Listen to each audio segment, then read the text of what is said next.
Welcome to Expert Profiles Atlanta, where Atlanta's influencers and innovators share strategies for overcoming obstacles and achieving success in business and life. Here's your host, best-selling author and Atlanta influencer, Neil Howe. Hello and welcome to the show. This is your host, Neil Howe, and today my special guest is Dominic Carubba. Dominic is the owner of Performance Solutions, and he helps owners, executives, and leaders of sales teams to make more sales with less effort by bridging the gap between salespeople and sales technology, by teaching them to avoid the 7 bad habits of ridiculously ineffective sales leaders and one simple fix. Welcome to the show, Dominic Carubba. Thanks, Neil. Thanks for having me on. I really appreciate it. Well, tell us a little bit about your background, Dominic, and who it is that you help.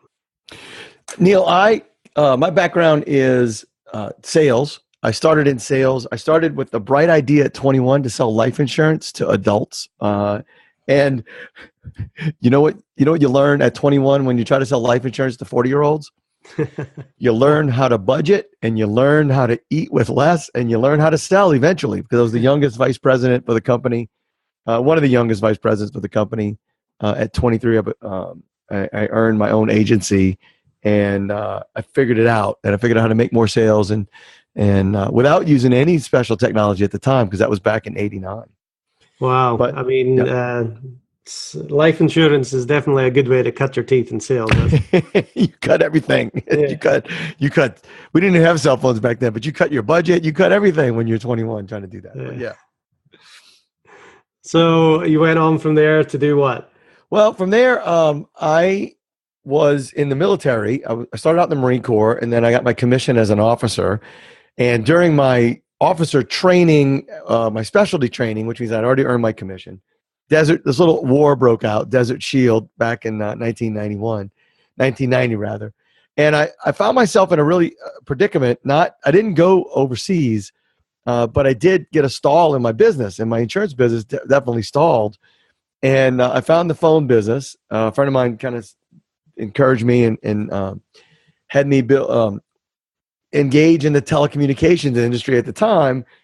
And I ended up developing a marketing company that I had over 450 sales reps over 5 states in the Southeast. Wow. We were selling products for Bell South. Actually, it was South Central Bell at the time, and Southern Bell, and which became Bell South. And then I owned my own telephone company. I became one of the first competitive local exchange carriers. Lost all my money and then some. And then just really dove into what I really love, which was training and development. And I've been doing training and development now for almost 20 years. Went back to UGA, got my degree in training at a master's level, which was great. And I really just love working with sales teams. Although I have to train in my work as a trainer, I tend to train all kinds of people. My favorite is sales. Mm-hmm. So I'm spending the last couple of years working with SalesForce.com, which is the #1 CRM on the planet. And kind of getting to be a little bit of a guru with that. And I've noticed some patterns and habits that people have that really don't work using Salesforce. And I'm really out to evangelize the power and possibility of that technology to actually help salespeople make more money. Right. When you get that technology down, because it really does help. There's many things that the technology can do. And most people and businesses even just are trying to do things on their own. You know, they have employees and they're all trying to do their own thing, which doesn't make sense in the long run. So what do you say is the biggest problem that you see with these companies that makes them need this kind of technology? Well, look, CRM is absolutely becoming a requirement. Just like when email hit the scene, when I was teaching people technology back 20 years ago, they were looking at email like, I don't really need to do that. And now, right, there's no doubt that we are overwhelmed with our email. Well, CRM has the power to actually cut through the noise of what email creates and organize our thoughts, organize our information, organize our activities, help us organize our brain to actually be more productive. And so years ago, I was teaching people how to use the Outlook as a productivity tool. And and the principles, because I took my first workshop with Franklin, a day planner, and one of they say, that tool has been surpassed with the advent of CRMs. And CRM is just a powerful tool to just be more productive, because people misuse technologies as much as they use them. So the benefits that we're supposed to get from most technology really doesn't happen, right? We get 300-400 emails a day. We don't even look at most of them. And it just becomes an overwhelming mess. And now, with the way that you could use a CRM, what it's designed to do and the way people use it is now becoming an increasing divide. And people are kind of left on their own to make assumptions about how to use it. And they're really making some bad choices. And it's not fair, because the tools really do have the ability to create magic in a salesperson's life. So, like I said, I have been training and implementing SalesForce for years. I do it with SalesForce University, their professional services division. And mostly what I see is people overlook the fundamentals and the basics that would actually help them make more money in sales. Right. And, once you're organized and you have a plan of action, it's going to increase that productivity and basically save you a bunch of time. Do you find that there's a lot of wasted time in companies? Yeah, mostly it's because of the managers. Mm-hmm. I would say I would point, and I don't like pointing fingers. I want people to take personal responsibility for their own sales, their own results. But I also need to point the finger at the management. And it goes up the leadership chain. I do a lot of leadership training as well. And I teach that little class called 7 Bad Habits of Ridiculously Ineffective Leaders and One Simple Fix. But I'm also finding that there are really bad habits with CRM when they get implemented. So here's what happens. A leader, like a VP of sales or a CEO, they buy a CRM because you just have to have it. And they design it for the business. They don't really design it for the salesperson to make more money. As a matter of fact, the number one complaint that most salespeople have is, why does they call the CRM Big Brother. And they feel like they're being tasked with more data entry duties than they are really selling time. Because the goal with a CRM is to have more face time with a client, right? Neil, when you make sales, it's only because you've talked to people who can buy. Is that right? That's correct, yeah. Yeah, so you need more face time with buyers. And the potential is there in the CRM, but the actual leadership kind of misses the mark. I always say on my little website that, Salesforce is bought by business, it's sold to executives, it's built for the business, and then salespeople are expected to make more sales. And typically they don't. Typically they make you want to know the dirty little secret of most CRM decisions? So the dirty little secret is that if you really want to know if your CRM is working, don't look at all the benefits you get from the technology from the executive side, like all the visibility and reports and forecasting and systems consolidation. Nah, that's just business benefits. The true benefit is that, or the dirty little secret is that salespeople make the same money after you implement a CRM as before the CRM. And inherently, the problem there is that good salespeople aren't getting any benefit, and bad salespeople aren't getting an edge because they're making the same money. The thing I've discovered is that salespeople, and salespeople, Neil, they make about the same money no matter what you do to them. Right. You've been in sales long enough to know the best salesperson sometimes gets reassigned to the worst territory. So that why do companies do that? It's simple. Because that guy's used to making X number of dollars a year. No matter what territory you give him, he's of the mindset, the skill set, and the tool sets to make that money a year, because his bills don't change or her bills don't change. So after you implement a CRM, here's when I knew the problem, right? I worked this long project for a year with a national media company. And the director of implementation said it was a win because every market, we went to 150 markets, had no decrease in sales while we were there training them how to use the product. And I was shocked. That was the worst metric in the world. Salespeople make the sales they have to make their bills, right? Why would you measure that? And the reason they measure it is because it's too hard for them to take responsibility for really training the habits, really training and conditioning salespeople to use a CRM in a way that makes them more productive. And that's what I'm committed to. I'm committed to kind of wake up leaders and say, hey, your salespeople can make more money with Salesforce, but there's a couple things you have to change and they have to change in order to make that happen.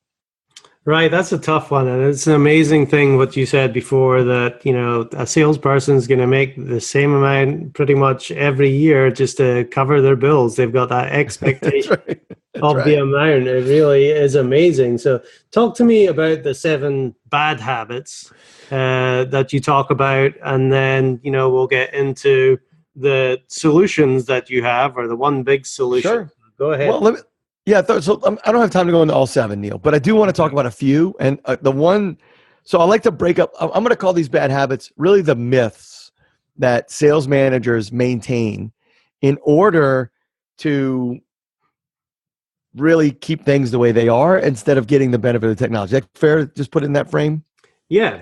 So the first thing I always address when I'm teaching a class of software, and I've taught it for 19 years, teaching technology to other people, I've noticed this before millennials were even in the workplace, because there's a myth that younger people are better at technology than older people. Have you heard that myth, Neil? I haven't heard it, but I would imagine that to be the truth. Well, it seems true, and I'll tell you why. Because when this was highlighted to me a few years ago when I left my son, who is basically autistic. If you met him, you think he's autistic. I left him in my truck because I had to take something out of the back, bring it to the lawnmower shop, and then come right back out. And I left him my new $782 Samsung Note, right? I left him my nice phone that I just gotten with the new case on and everything. I said, okay, hang here, little buddy. I'll be back in 2 minutes. And in 2 minutes, I walked back out. And next to my truck, which was a 4x4, but it sits high. I'm from Georgia. Was my phone on the ground outside the window. And I was like, what did you do? The phone didn't entertain him, so he just threw it out the window. And that reveals the secret why young people, first off, he made it. He survived. But but why do kids seem to be better at technology than older people? I believe it's because they don't know how much it costs when it breaks. And if you're over the age of 30 right now, when technology was new, it was expensive. You remember your first computer? It was probably $2,000, $3,000, $4,000, and it did less than your old iPhone did. Exactly. And so as adults, we have this resistance. We grew up, we want to know before we go. We want to understand before we engage. And that's not how the world works today, right? You download a new software, you play a game, you have to learn as you go. So while it seems like millennials or younger people adopt better technology, it's really not true. They really just engage with it and let their brain do the learning while they click around. So I have everybody knows Malcolm Gladwell. Mm-hmm. And, in order to get to be an expert, it takes 10,000 hours, right? You've heard of that? Yes. Well, I say in order to learn your software, it takes 10,000 clicks. And you just have to click and let your brain will remember what happens. And if you just stay like your brain's designed, goal-oriented, know what do I want to do? What am I trying to accomplish? Just keep clicking. Eventually you'll find it. And your brain will get the candy when it works. And, so you just have to engage. Younger people just engage. Older people have click resistance. So the first myth is thinking that younger people engage better with technology. Because believe me, I've trained the younger people. And you know what? They just put in bad information faster. So they're not doing any better. They're just doing bad stuff faster. Which leads me to my second bad habit of sales managers is that they don't understand how to use the technology the way their salespeople use it. And that's critical, Neil, because they don't really, first of all, they say, it's not for me, it's for them. Well, that's not exactly true.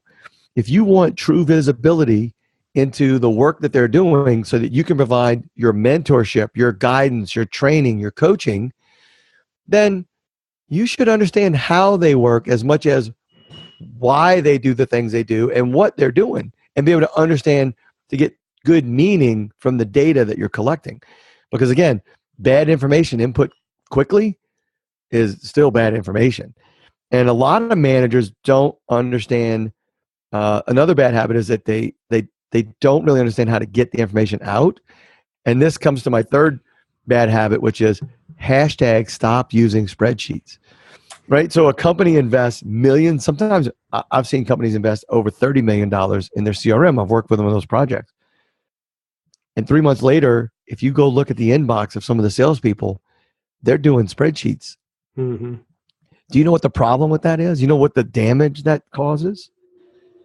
Well, number one, it causes your salespeople to do more work. So not only are you not getting more face time because you have to do the work you have to do in the CRM, but now they're doing double work outside the CRM to satisfy your spreadsheet because that's the only way you know how to manage your people.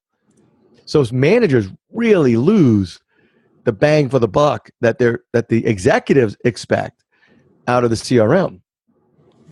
Wow. And so spreadsheets, if I could develop an app that would strip all spreadsheets for salespeople's computers, that would be a beautiful thing, because that would I'm sorry, I can't send you a spreadsheet, boss. The app won't allow it because you're losing face time, and face time is money time, right? So, and that's really the other thing that I see is that managers don't know how to see data from not only their point of view, but from their salesperson's point of view and from the point of view of their boss. So if you learn how to use your CRM, you learn how to see the data in what I call a holistic way, how your people see it that report to you, how you see it and how your peers see it, as well as how your boss sees it. And maybe you're even the boss's boss and however many levels are in the company, because understanding how people are interpreting the data is just as critical to understand what needs to be done and said to coach, manage, and lead your sales teams, or train, lead, and coach is like they call it. My management training program is called TLC, training, leading, and coaching for managers. So those are kind of the bad habits that I see that they have so far. So what do you see one of the major fears? Is it a fear of change that the managers aren't willing to go through the learning process, but still expect their salespeople to do it? Yeah, I think it's, that's a really great way to put it. It's a fear of change. I go a little different way. My human dynamics study, I just call it a fear of looking bad, right? Humans want to look good. Humans want to be they want to do a good, I think at the core, most people, they want to look good. They want to feel good. They want to do a good job. And a sales manager, here's what happens on a typical implementation. They get trained how to do the reports. But here's the other dirty little secret. Reports aren't ready when you first get your CRM. Reports are the last thing to really get ready. I mean, you're not even collecting good data. You don't even know how to collect the data yet. How do you expect to get a good report? Right? So when managers, they go into the report and it looks that, first of all, the data is bad because salespeople aren't in the habit of entering the data that is really meaningful and actionable and productive. It takes time to develop those habits first. Secondly, when they look at the reports, it's not in the format. It's not the same data. I mean, that's understandable. I mean, whenever you implement a new technology, whenever you implement a new CRM specifically, that you're not going to find the same data that you always had because you're actually collecting different data. You're probably collecting more detail, more specific data. And it takes time for everybody to understand that. And for the humans that are at the lowest level, the salespeople, the admins, everybody, to get a handle on keeping that data up to date. That's a habit that salespeople need to develop. And so they they trash the reports that they're given, and they jump to the conclusion that I can't use this, and then they flip back to that old spreadsheet that they were using before, and then now the salespeople is doing double work. What do they trust? They're getting managed by a person who requires something that is different than the system that the company bought. And that's a leadership fail. When leaders don't understand the systems that their people are using, and understand the evolution of that system, then the system often gets scrapped. And here's the worst part: when you have a system like SalesForce or any of your CRMs, and you don't trust the data that's in it, then now you have to do your job in a place you don't trust. Mm-hmm. What happens when you work without trust? Not much. Not much, right? I mean, so at a fundamental level, human beings, we evolved in circles, in tribes, in groups, and of groups of people, situations, of things we trust. We trust we know how to hunt the game that's going to feed us. We trust we know the people aren't going to, pillage our shack when we're out getting food for the clan, right? So trust, and if salespeople can't trust the data that they're putting in, because they're putting data in two places, they're being inspected in one that's outside the system, so they don't trust the data that's in the system. Well, that causes stress. So David Allen, the guy who wrote the book Getting Things Done, have you read it? Are you familiar with it? No, I haven't read that one. He's kind of a productivity guru, and he says, look, if you really want to be productive, you need a mind like water.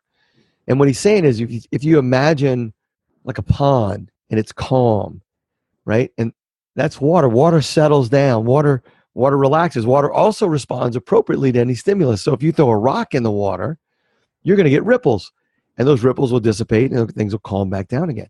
So David Allen talks about a mind like water, so that when things happen, when the pressures of life start to impose, you're calm. You can handle and respond appropriately to those pressures. Because see, here's the other truth, Neil, is that the pressure of sales is never going away. A CRM, if it makes you more efficient, more effective, even if you use it properly, and you lower your stress level, which is great, which is the goal, the pressure of sales is never going away. Would you agree that there's no company that says, hey guys, you met the quota the last 5 years in a row, we're going to go ahead and lower it by 20% and let everybody chill out this year? No. Have you ever heard that happening? No. No, of course not. The pressure's going to increase because the market changes, the competitive nature of the change, the product changes. All those things are going to keep a salesperson under pressure. Well, pressure's fine. That's what makes a diamond. But you've got to handle the stress. And the way you handle the stress is you take things out of your head. You see, when we try to remember things, you cause yourself stress. Mm-hmm. But if you know where things are and you can trust that they'll be there when you need them, then you're good to go. Like right after you come back from the grocery store, if you've made a good list and you've checked everything and you've planned your meals, nobody does that. But if you did, right, then you know that when lunchtime comes around and you're going to walk upstairs, you're not stressed about eating. You know that what you're going to prepare is already there. So you don't stress about it. But if it's 11 o'clock, and I know how I think, because, I'm 20 pounds overweight, I think about food all the time. Yeah. I want to know, do I have food? Where's my food? Do I need to go get food? I need to start thinking about it. But that thinking's something I'm doing while I'm trying to do my job. It's 11 o'clock, right? You want to know that when you clock out for lunch, you know exactly what to do next. You see, that's the possibility of a CRM or any kind of system you use for selling, is that you know what to do next, mm-hmm. right? And that's the key to less stress, is knowing that whatever you're doing now, you're okay with doing because you know what you're going to do next. You know how to find what to do next. You know how to, look for what to do next. Right. So you're never wondering about what to do next. That's just an invitation for Facebook, Twitter, Instagram, whatever thing, right? And all those time killers come in because we don't have a clear purpose and a clear direction. I always say that people are looking for certainty. Yes. They want certainty from their leader. They want certainty from a CRM, and they want certainty from, what they expect in their food choices. So what's one thing that a leader can do that's going to improve that certainty of the sales output? Well, that's really great. So the thing so I'm going to go back to my military days, and when I was a young officer, I had an officer training me, and his name is now Colonel Kaczynski, Kevin Kaczynski, Lieutenant Kaczynski, said to me one day, offhandedly, troops do what the checker checks. Then we've heard it said, you can only expect what you inspect. Right. So it takes the leader. So one of the questions I posted on social media last week was, how effective do you think your leaders are conducting one-on-ones using their CRM? And it was interesting because in that question lies the secret to certainty. Number one, sales managers need to create a cadence that is certain. That is, they're going to have one-on-ones and they're going to use the CRM to conduct it. Mm-hmm. Now, those two things right there, usually neither one of them happen, right? That's what spreadsheets are all about. And if one of them is happening, usually one but not the other. It's very rare that I've seen a manager do both. Conduct regular one-on-ones, like they're important, like they're critical, really, right? Because salespeople avoid them. They always seem to get the most important sales meeting scheduled for the time that they're, right? It's not sacred. It's easily sacrificed, the one-on-ones with their manager, because usually, and it's probably okay that they are, because most managers do more damage in a one-on-one than they do help. So in the real application, sure, miss them because they suck. But if you want to suck less for success, then having meaningful one-on-ones, using the data in the CRM, and then learning where the gaps in that person's understanding of the CRM to make them more productive is the first challenge a manager needs to take on. Right. Number one, conducting CRMs. And number two, understanding how their salespeople are using it and to see where the gaps are, where they're not being as productive as they could be. Does that make sense? It does. Yes. Yeah.